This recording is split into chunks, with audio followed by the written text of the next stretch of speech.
Welcome to a fine gaming experience, everyone. Bricks here, and I got Ice back in the co-host seat again. Yeah, sorry I wasn't there last time, but sometimes life just happens. Life finds a way. I don't think that's what I was trying to say at all. Refreshing. Yep, just enjoying the cool water, letting the fish nip at her toes. Aren't most of those fish like carnivores? How do you think she caught them in the first place? By dangling her toes in the water. New technique. Well, we got a lot of catch-up to do today, so... Yeah, and some interesting stuff. Some new things that are going to be shown off. I'm excited. Some needed things, too, here. I'm actually glad to get a lot of this done. But we've been goofing around with our new claw, and it's time to show it off. This is the first and probably most influential part of gameplay that's changed as far as Iceborne and what they've done to the game. I definitely agree on that. Having the clutch claw, being able to grapple on at a distance, weaken parts and all that, especially the weakening parts, has really changed how you fight some enemies. I do find this silly. They give us a whole text description and then run us through exactly what they said. It's actually kind of what Monster Hunter likes to do. Use your clutch claw with your weapon sheath. That's it. Nice work. Yep, pretty handy. You can use it normally, you can use it with your weapon out, so you can do it mid-combo with some weapons. That's it. Nice work. Let's move on. I love how someone's knocking at the door. So what to say, aren't you going to tell us what's going on there? First, let's go over the weapon attack. It's actually him on the other side. The type of attack Does use a giant sword. you have equipped. The one you're wielding now will make the monster drop slinger at you. Yes, there is light weapons and heavy weapons.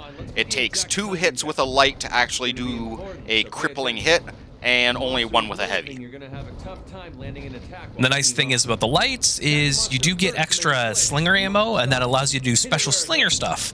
The slinger has very much improved a lot in Iceborne as well. It has one neat new technique here, actually, we can do with the claw and ammo. That was amazing, by the way. Oh, thank you. Good. Now attack with your weapon. That's it. Oof. And there's that ammo. I was gonna say, Bricks is a big fan of the clutch claw on an escaping enemy, but you will notice that they get to knock you down quite a bit. Anybody who remembers our specifically, we're going in to do the other tutorial here, but anybody who specifically remembers our switch axe gameplay, the switch axe had a very interesting thing where you could stick to the side of a monster and explode on them. This works almost exactly the same way. If the monster does an attack that would normally knock you down, you will be knocked off them, and you'll take damage. And they do say here, weaken the monster, get him to like a stunned or a pause state so you can more easily grapple. You can do it during an attack, and there's a mantle we don't have yet that will make grapple attacks like that so much easier. Did you notice how he just shot into the wall? That's actually special attack from the claw. This weapon actually has a really nice knockback, but all of them have nice additional new slinger attacks connected to the claw. Now let's look at And that one's pretty impressive. You dump all your slinger ammo right into the opponent's face. If you got something like bomb pods or scatter nuts, you might even knock them out. I actually have a set that I'm using right now in our later playthrough in Iceborne that gives me an extension of slinger ammo, so I actually carry more ammo, and yes, it does add the damage up. This is an interesting thing I don't use too much, but it's good for running a monster into traps and whatnot. Just smack them in the side of your head with your claw, and they decide to look a little to the side. It can be very handy for co-op if you're trying to knock somebody into, let's say, a true charge slash from a greatsword, though. Mm-hmm. Now that is a good point though. When monsters are in their rage state, you can't use the flint shot with your slinger ammo to the face. It'll still do the damage, but it won't knock them into the wall or back. Right. Now let's put everything you've learned so far into And you won't be able to turn them with attack makes use claw of hits to the face. And every weapon does play a little bit differently. We haven't gone through every single one here, but trying them all out yourself is a good idea. There's a lot of good stuff. And a lot of you who have played Monster Hunter but haven't grabbed Iceborne, I highly recommend grabbing it. It's like a brand new game after you get it. The additions to the game feel so solid, and they really haven't taken much away. They've just kind of evolved things. I will say Sword and Shield feels very strange, though, because before you used slingers as kind of one of your main attack strategies. Now everybody gets that, so you are like a slinger pro with that weapon. So you do have to spend some time learning the new slinger moves, the clutch claw, because you can use it a lot easier with that weapon. Right here, we have to be a little bit more careful with our timing. I just gotta grapple onto him when he's beside the wall. And then he collides with it, takes damage, drops a bit, and gets stunned for a while. Can't do it all the time, but when you can, it is very handy. Some monsters I find, like Anjanath, are pretty susceptible to it. Poor guy, fight's over, leave him alone. No. He's gotta pay. This is an arena. They captured monsters, put them in an arena with me for the sole purpose of entertainment. Is that what it was? The sole purpose of entertainment? I don't even see any seats. It's just you. You're entertaining yourself. Is this training? Would they throw me in with monsters I've already beaten just to go, okay, train some more? I think they would. Possibly. This is Monster Hunter. They're going to teach you a lot. Now, it's nice to do that mission, if not even for just the research points you get. It's Mega Man! I love my Mega Man. Now, we were talking about our mantles, and time to show off the full collection of everything we've got. I have a fun story about this after we go through. And Vitality Mantle's great. It blocks a number of hits without you taking damage. It can also stop major knockback attacks that would knock into other stuff. So it's pretty good. It's kind of your good standard bring on a fight mantle. I'm the kind of person that likes using more defensive mantles. The Ghillie Mantle is useful for scenario stuff, as we've seen. I haven't used it too much in combat, but if you're scared of Devil Ho or some other guy showing up, you might want it. It's also very good during any of the palico missions. The glider one gives you a lot of shortcuts, but I'll show off later on. You can do tricks with it and the clutch claw that allow you to do some sick attacks. Yeah, you could basically turn yourself into an insect glaive user even without the glaive.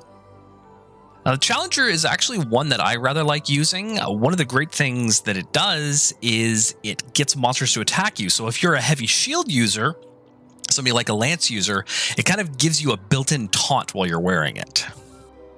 It also allows you to pull monsters into new areas. Normally they won't chase you that far. It's not that useful. It'd be good for setting up some fun turf wars, though. Yes. The Bandit Mantle, one of my personal favorites. I like to make every single weapon in the game. I probably spend too much money, and the Bandit Mantle fixes that problem for you because monsters now drop special golden parts that you can sell for cash while you're just doing damage to them. Great with high combo weapons like the dual blades. We'll be showing that one off here. And we got a couple elemental mantles. There's the 5 basic elements, water, dragon, yada yada yada. And right now, we got the water one. It's really nice for how long they last and the recharge time. It's pretty short for the recharge time, and they last like a full 3 minutes there. It can give you a lot of protection against some dragons. Plus, it's not just defense with the waterproof mantle. It actually helps you move around in muck and water. Yeah, they each have a nice little side bonus. Any of the elemental blights, for example, it'll completely remove as soon as you throw it on and then make you immune to them. Nice thing about this one, really something you're going to find in the Iceborne areas, is it allows you to move around faster in deep snow. Besides that, though, we'll just say it's probably the most useful mantle you'll find through Iceborne. And this one I find very handy early on, especially against Kieran and a couple other guys, but negating paralysis is something a lot of people forget from this one. Yeah, that's actually very useful. Fun if you're hunting down gyros. Mm-hmm. Paralysis is one of the more annoying ones to get hit with, so keep it in mind. I love the health booster. It is such a great thing when you're playing with other players or even just for yourself. The great thing is it lasts for a full minute, and it just takes about 1.5 minutes to bring it back every time.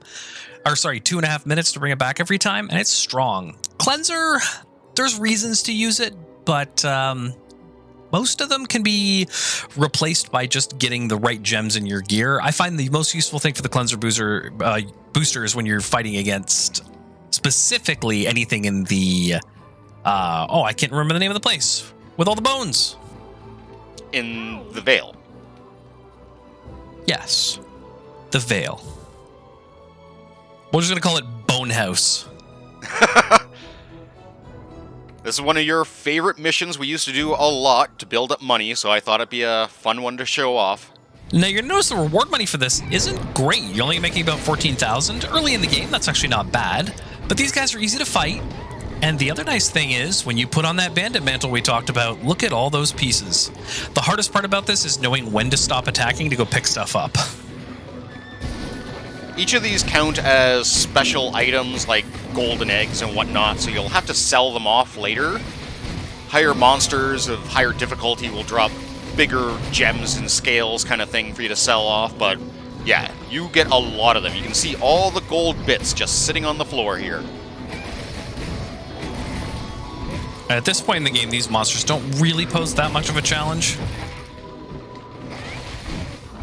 That was that great spinning grapple you can do with the claw now.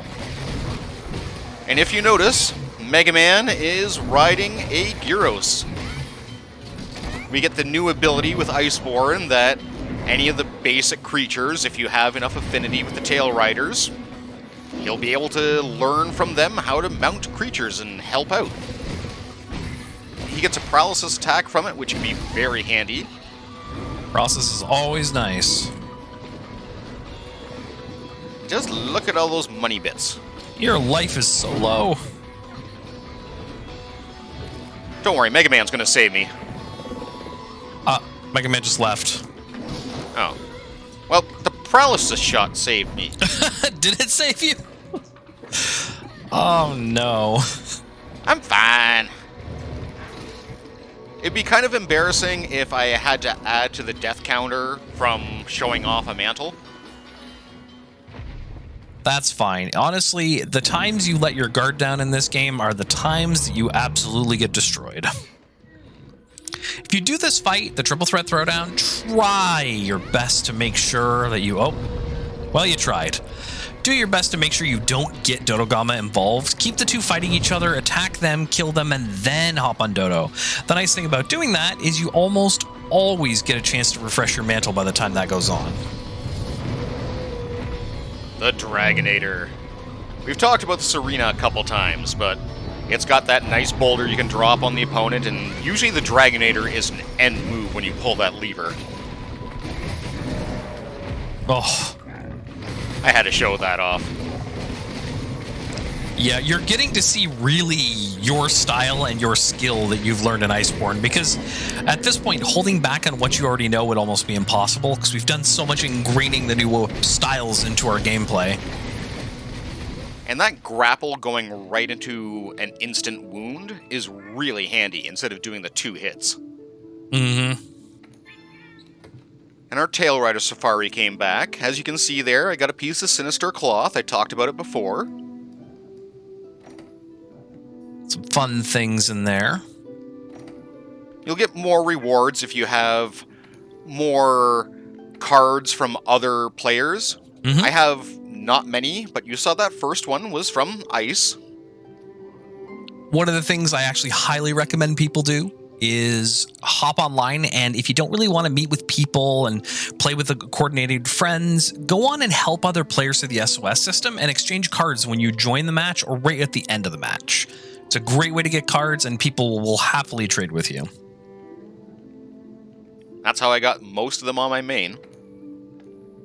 And you'll see like the little Shamos in the top there. It gives you a higher reward when you end up harvesting that. Your favorite character. The Pookie? Or the captain? Picture the captain was wearing a little pumpkin on his butt. He sits long enough that he probably does have a pumpkin on his butt. Hello there, I got pumpkin butt. How you doing? The captain is dangerous. I will mention this at some point before, but I'm going to mention it again. The cost of getting his stuff is going to take a lot of your points. Now, we have a ton right now, so it's not a lot to worry about, but it adds up. If you keep coming to him and grabbing trade-in items, you can make lots of money. But essentially what he does is he allows you to convert your research points into cold hard cash or materials you might need. The exchange rate I like to do is if you add a 0 onto how many points you're spending for how much cash you get back. That's a good ratio. I hopefully will get more than an equal one, but it's only good to get the trade-in items. You can get the consumables or some materials off monsters, but it's all going to be crap, unfortunately. Yeah, and you can do a lot of the consumable material items that you can grab them from maps. Just go out and do a gathering thing every once in a while. Go out there and find some mining points and grab some flowers, gather some honey. Just spend a little time doing that, and it'll really help you out. The tree is kind of the one that I think everybody should definitely pay attention to because you just get such good rolling rewards for practically nothing. Look at that money. Yeah, that is me selling off all the spare collectible items that you can cash in, and I am doubling my money. More than doubling. There are other ways to make money in this game. Actually, you can get some really good parts from monsters, and you can sell the surplus off to make yourself a decent chunk of coin. Just don't sell too many, especially things like mantles. You never know when you might need them. Now, right here. Oh, man. It's time to get the last tool at the moment for our palico. And you have to go on an expedition up here to the Elder Recess, and basically we want to go into the hometown of these Gajalakas. We remember dealing with them since we entered high rank mode. Now, we're supposed to sneak past them when they're dancing away, but this group saw us right off the bat. And I'm kind of showing, even though we're hiding off to the side, they're chasing after us. It is very hard to lose the aggression off of the Gajalakas until you get a good distance away. We get to hear that funky music, though. Mm-hmm. One neat thing I learned about the Gajalakas is they are color-coded for what weapon they have. I think it's blue for the sleep, red will be throwing the Molotovs themselves.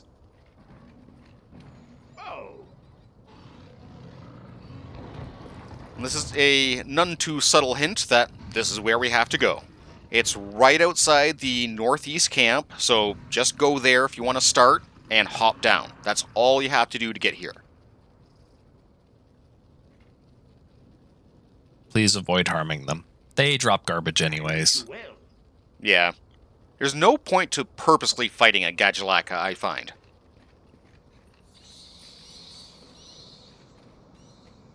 So we'll sneak into their base.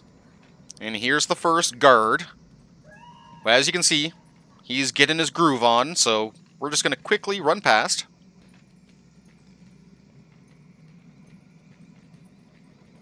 Couple goodies in here, as you might have noticed. Any of the palico buddies you can get have their own hometowns, and a lot of presents you can pick up there.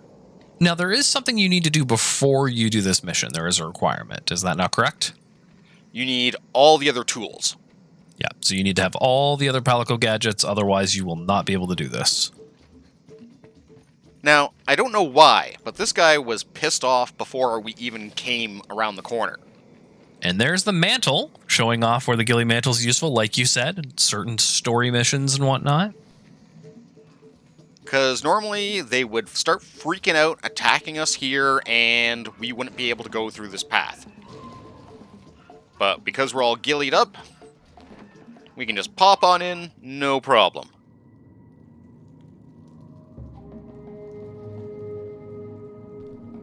They really do like their dancing. They built a heck of a home down here, though. Mm-hmm. I showed off a little bit here, and yeah, the background in this area is really great. I'm kind of surprised how many people do not have the Myolotov, though. I have a coworker who's gone all the way up to the super secret end boss you can now fight, that even I'm not at, and he doesn't have the Myolotov. I'm probably on my 3rd run through the game in full, playing with you right now, and I actually don't have a number of tools. The other day, we were actually going through all of the different mantles, and there's a lot more you can get, and we noticed I was missing 2 of them. It's like, how do we miss these mantles? So we spent a little bit of our game time trying to get me caught up. And we just earned our own Myolotov, which is a great weapon. It's basically pure damage, but it is concussive damage. It's explosive, so if you get enough hits off to the head, you can end up having your palico help you knock out a creature. And it also does something else by befriending these guys. Oh, we won't see that for a little bit, but it is so handy when that happens. Mm-hmm. Yeah, there's a quest that is connected to a special event later. There's a lot of event quests. They're currently doing something with the Monster Hunter movie, and they've done a couple different kind of special quests that aren't just kind of like go and fight some monsters while it plays music from Street Fighter so you can wear reused clothes. They're a little more involved and actually have storyline and stuff like that attached to them. This is also something we get, is access to the Gajalaka shortcuts. All over this area will be a whole bunch of little tunnels that take us from one spot to another. We also got Gajalakas here as helpers. They're the tribe, so they'll help us out. I was trying to show off that even though individual ones will help you, the tribe should be aggressive, but these guys are just whatever they're doing. They are getting down. They're just vibrating. I kind of love that you're just standing there as they're losing their little cat minds, and you just quietly go, I'm gonna call a bird and get out of here. Slowly back away. And there's Tail Rider Unity, so as we ride the monsters more, we'll get more unity with them, which gives us more damage, and their special effects will kick off more if it's something like a Gyros that can paralyze. And yes, that sound effect is just because it's Mega Man. Later on, we're going to get another costume for him that has neat sound effects, which I quite love. Yeah, I believe I'm using that costume right now, am I not? Mm-hmm. And there's that amazing thing. Now, do we want to talk about the other advancement in Iceborne yet, as far as these are concerned? We'll get to that a little bit later, but okay. I do want to point out that it's only level 1, and will do about 9 damage on a hit. It's almost nothing, so make sure you level it up. But, oh, Fiona. Uh-oh. She's must have blowing eaten bubbles. Something the Gajalaka gave her. Yeah, you never know what's in that region. She also might be fishing with her face. That's true. She's communicating in fish language. But next time, we got those Elder Dragons to take on, so I hope you join us for that, and take care all.